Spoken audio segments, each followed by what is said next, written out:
돈 얘기를 좀 해보겠습니다.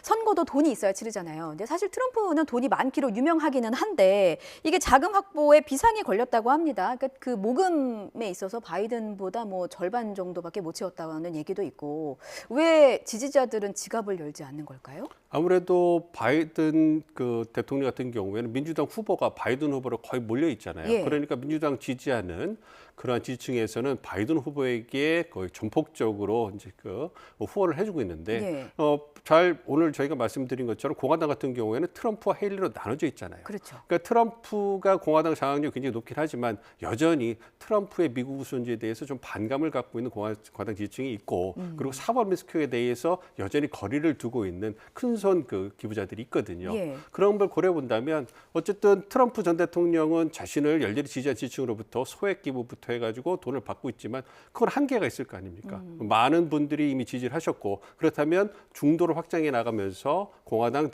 남은 부분과 중도를 확장해 나가면서 어떤 그 기부를 받아야 되는데 네. 여전히 사법 리스크 때문에 한계가 있는 것이고 헤일리의 존재가 여기 이 부분에서 굉장히 트럼프에게는 아픈 존재가 되는 것이죠. 네. 왜냐하면 공화당 입장에서도 두 후보가 남아 있는 상황에서 전폭적으로 트럼프만 도와줄 수 없는 것이고 공화당 지지층 입장에서도 헤일리가 남아 있기 때문에 여전히 공화당 주류 입장에서는 트럼프를 견제하면서 헤일리에게 돈을 좀 후원하고 있는 상황이거든요. 예. 그러한 부분이 이제 그 3월 중순까지 지속이 될 거고 이때까지는 여전히 바이든에 비해서 트럼프가 어떤 그 선거 모금에 있어서 밀리는 이런 양상이 나타날 겁니다. 그렇지만 그 이후에는 이제 공화당의 사실상 후보로 트럼프 전 대통령이 예. 이제 확실시 되면 이때는 공화당을 지지하는 분들의 어떤 그 후원이 예. 이제 트럼프 대통령에 몰리면서 더 다른 양상이 나타날 거다 이렇게 예상하고 있습니다. 그렇군요.